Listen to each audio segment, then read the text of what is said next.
事緣呢，就係即係我今屆重返議會呢，就即係好想着力跟進呢件事，因為以往呢，就每年嗰啲教科書呢，就年年加價，年年消費者委員會出嚟鬧一餐，傳媒家長議員鬧一餐呢，第二年呢，就照加過㗎啦。咁但係冇理由嘅，咁所以我哋09年呢，就叫埋教科書商一齊嚟議會嗰度交代跟進。咁教育當局呢，就提出即係將教材分拆。咁而家大家仲拗緊啊嚇，佢哋係拗版權問題啊，邊個俾錢嘅問題啊。嗱，我呢就會跟進佢哋嗰個無謂嘅推廣開支。呢啲無謂嘅推廣開支喺邊度呢？校慶700幾間學校年年校慶，每個書商呢都送一個大概2000蚊嘅花籃。而喺個校刊嗰度呢，佢哋亦都係即係有贊助嘅。你睇下呢，嗱，輕則就半版1/4版，嗱呢啲呢就係全版彩色㗎啦。咁所以呢，其實如果佢哋單係停止呢啲送花籃，停止贊助校刊呢，實在個書價都可以降5%。另外呢，因為啲咪收聲。另外呢，就係佢哋不時呢，就係會去呢啲5星級酒店呢，就做一啲推廣嘅活動。嗱，大家上網呢就會揾得到啊！呢度呢就一個地圖教人點樣去美麗華啦。另外亦都呢，係有出版書商呢，就喺香格里拉地庫嗰度做嘅。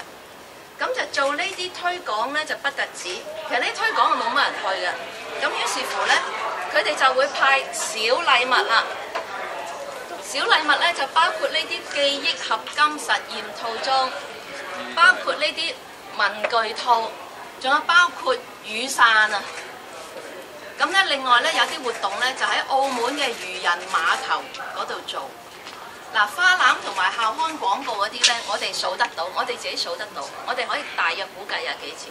嗱，呢啲呢，我哋數唔到嘅，所以我係促請佢哋書商交代，究竟用喺呢啲活動嗰度呢，究竟係有幾多錢？其實佢哋呢，就係大家應該停止呢種惡性競爭。如果要推介書本，其實可以去社區會堂，可以問學校借禮堂，就唔需要咁花費派埋小禮物，然後將呢啲無謂嘅推廣成本呢，就轉化成為書價，擺埋喺家長嗰度。呢個呢，我係促請教科書嘅出版商去交代。咁其實我哋提出咗呢啲送小禮物啊，送花籃啊，以前甚至係呢啲學校嘅週年校慶嘅宴會呢，佢哋仲要送獎品去俾人抽嘅添嘅。咁其實呢，就廉署呢，就已經發咗信俾學校，就嗌佢哋呢，就停止呢種活動，因為呢，其實都已經係相當踩界。咁其實我哋亦都希望書商交代，佢有冇回傭制度，同我哋廉政公署呢個防貪條例其實係有冇抵觸。咁所以呢，今次喺佢哋仲未搞得掂呢個教材分拆，都唔知仲有幾耐傾嘅時候呢，我哋先好實際搞咗呢個約章出嚟。我哋係會將呢個約章呢，係寄俾唔同嘅教科書出版商，請佢哋承諾不送花籃、不贊助校刊、不送禮物，唔好再喺5星級酒店嗰度做推廣會。因為如果你個個都唔做嘅時候呢，其實就無損競爭嘅。而教科書嗰個選取過程裏邊呢，亦都有一啲老師係做得好好，佢哋係會邀請出版商去佢哋學校嗰度，即係做推介，每人15分鐘，裏邊呢仲有係學生嘅參與嘅添嘅。咁我哋呢係希望推廣呢種良好嘅做法，減低呢啲無謂嘅推廣開支。我相信呢，起碼係可以減到2成嘅書價。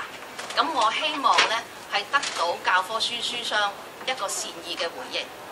下一個禮拜呢，就係呢個教育事務委員會啦。喺個委員會嗰度呢，我都會繼續提出嚟係跟進嘅。係，大家有冇問題要提？何議員啊，即係咧，其實簡潔問啦，即係今日書商其實都有開記者會提到你呢個問題啊。佢話咧學校借學校唔肯喎，因為即係可能會有即係社區會堂，其實都會涉及一個官商勾結嘅問題。其實香港地咧就冇地方可以容納到咁多人嘅。其實你自己點樣回應啊？係咪一定要喺酒店教？嗱，其實咧，如果學校話香港地冇地方容納咁多人咧，就有兩個角度，就要問書商再交代啦。第一，如果酒店你租佢成個 ballroom 去做呢啲推廣咧，嗰個價錢就真係貴到驚人。第二，其實佢哋嗰啲推廣會咧，每次係100零200人嘅，佢哋唔係需要一個咁大嘅地方，實在咧係如果大家善用資源去租借社區會堂，或者甚至係明愛嘅禮堂，呢個都係會平好多，因為你去酒店嗰度做咧。即係我哋以前都試過做一啲活動，我哋都怕貴，因為去5星級酒店咧，佢係同你計人頭嘅，每人200蚊，即係佢提供茶點，咁個價錢咧係好貴。咁我哋見到有啲書商咧，其實一個月係做3趟呢啲推廣活動嘅，你計下條數幾犀利啊！咁但係呢啲活動嘅成本係唔應該打埋落書價，唔應該由家長去負擔噶嘛。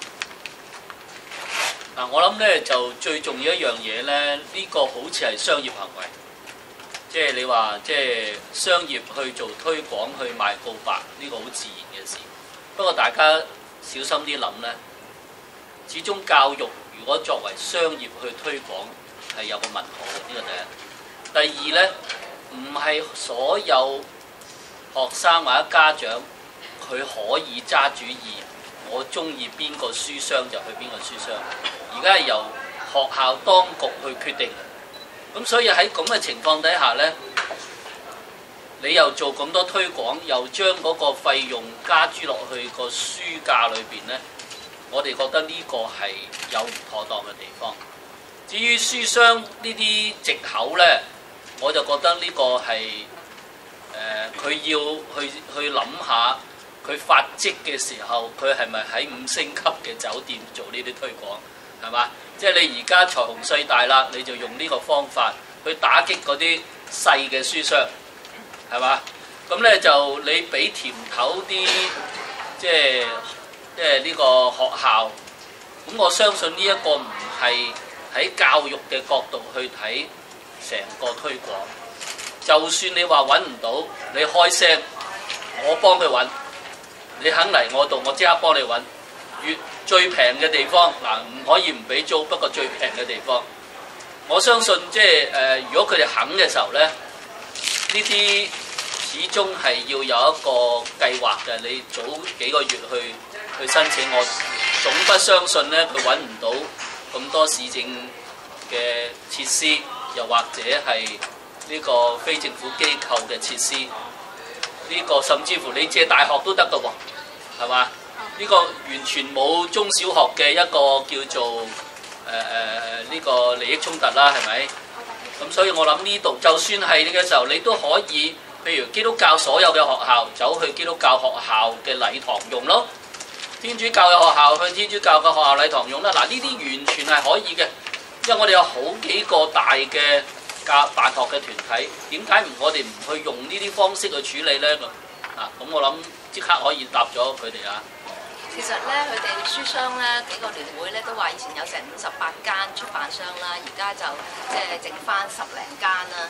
咁呢個淘汰競爭嘅過程，如果係良性咧係冇問題，但係如果係要靠呢啲推廣無謂嘅推廣，送小禮物，而喺嗰個市場裏邊能夠生存下來，並且係牽涉到可能即係觸犯到一啲條例嘅時候咧，呢個係並不理想。我哋希望個競爭嗰個淘汰係良性嘅，大家亦都唔好將呢啲無謂推廣咧就化為書價擺晒落去家長嗰度。所以呢啲問題咧，其實當局都要正視，否則咧佢今年加多1000蚊書簿津貼，你都唔夠佢聲，又去咗出版商加價嗰度。另外想問下咧，即係啲書商今日喺度講話咧，嗰個分階段咧，做嗰個教材分拆咧，佢哋即係希望咁樣唔想一刀切。你哋覺得即係呢一個即係佢哋嘅建議其實係咪有需要咧？咁同埋即係想問埋咧嗰個呢一個書商嗰邊咧，即係否認佢哋有要求政府即係用公帑去補貼啲學校買教材，即係佢哋就即係佢哋而家先開始建議啫，即係唔係話叫佢哋包底補貼嗰啲。咁你覺得即係譬如一個咁樣嘅即係津貼式嘅方式去資助學校買教材呢一個方法有冇可行？其實咧，我哋由09年跟進咧，到今年咧已經係即係第3次暑假有新書單攞出嚟賣書嚇。咁呢個分拆教材嗰個收費同埋成本嘅問題咧，其實09年嘅時候，當局已經係同教科書出版商大家一齊傾。咁但係如果書商咧就採一個迴避嘅態度，唔肯認真面對呢個問題咧，就算今日大家再講時間表咧，佢都係好似雙普選咁繼續拖延嘅啫。咁所以咧就我喺呢度，我必須係好正式話俾當局同埋話俾書商聽，我哋係會跟進到底。我哋唔希望好似以前咁咧，年年加價，年年鬧，然後下一年咧又重複，又再繼續。我係好希望結構性咁去解決呢個問題。跟進到底嘅意思係你覺得真係要一次過推行，即係唔好俾佢哋再拖定係點樣？呢個大家唔應該俾佢哋拖延嘅。但係其實除咗教材分拆嗰個成本同埋價錢之外咧，其實呢啲無謂嘅推廣咧，係大家都可以停止呢種惡性嘅競爭。所以我哋做呢個約章咧，係請各個出版商大家都一齊簽。你個個一齊簽咗啦，咁就算有學校話喂唔該你贊助，唔該你送花籃咧，大家都可以話俾學校聽有呢個約章，大家一齊唔送啦，咁就可以減省成本。咁嗰個即係政府用一個基金嘅形式去資助啲學校買教材嗰個建議，你覺得可唔可行咧？即係佢哋唔當呢個係包底嚟嘅，即係當係一個資助形式。你覺得即係係咪一個可以協商嘅一個做法咧？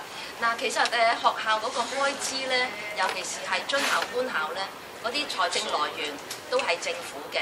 佢無端端咧係唔會剩咗筆錢喺度去買教材，但係咧必須由學校自己話佢需唔需要呢啲教材。確實咧係有老師係不用呢啲教材，有啲老師要用。咁所以咧就每間學校就按自己嘅決定，如果要用嘅話，話俾教育局聽，大家安排嗰個財政來源。但係如果話要每1蚊嘅營業額嗰個下降，都要由當局俾翻資源俾學校去補貼翻晒呢個書商嗰個營業額所少嘅1蚊咧，呢個我就完全唔接受，因為實在係有啲教材咧，有啲老師係唔需要。即係意思係咪部分嘅補貼都可以接受？按實際嘅情況嚇，尤其是咧，如果係有一啲新嘅科目，老師咧可能都未必係咁有經驗嘅，佢哋可能真係需要教科書商咧做埋一個補充教材啊嗰個幫助。但係如果有啲科目咧已經係耐咗，或者個老師已經好有經驗，佢都有份編。嗱，其實另一個問題咧就係不少老師同校長咧都有即係兼職去做編寫教科書，亦都有即係教育界嘅人士咧喺退休之後咧係去出任呢啲書商嘅顧問。咁其實咧喺個過程裏邊，即係我哋係亦都有合理嘅質疑，大家係應該杜絕可能嘅利益輸送或者係延後利益。咁呢個咧教育界同書商咧都要做得好清晰，俾市民同埋俾家長睇到。呢個約章會幾時寄出？呢個約章我哋咧係會今日就寄出㗎啦。咁我哋就揾咗即係咁多個出版書商嘅地址，我希望有善意嘅回應。我希望盡快1個禮拜之內咧，我希望1個禮拜之內咧已經可以再話俾大家聽有幾多人嚟簽咗嚇。有冇初步接觸過啲書商已經表明係會支持或者唔支持？有一句説話咧，英文講咧 ，Turkey will not celebrate Christmas。因為大家聖誕節咧都劏火雞嘅，所以你好難會見到火雞走出嚟慶祝聖誕。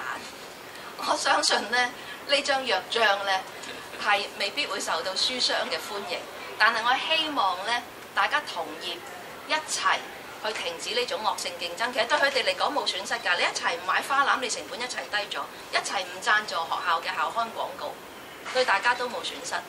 但係咧家長就會得益嘅，因為呢度嘅推廣成本係減咗。好。